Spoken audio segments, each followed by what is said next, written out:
This video is about the scenario. The purpose of the video is to provide students and the facilitator with knowledge and a plan for the ongoing simulation scenario to be performed.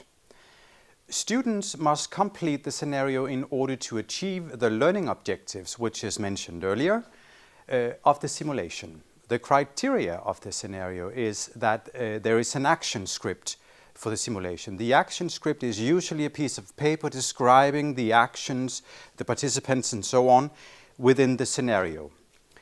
The scenario must include few and concrete goals, the learning objectives.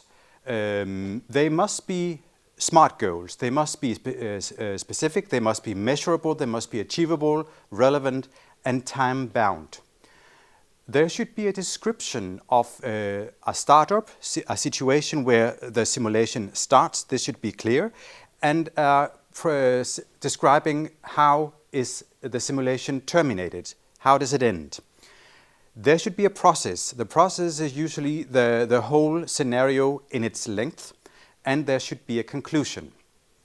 The complexity of the scenario is determined by the students' competences and the action script.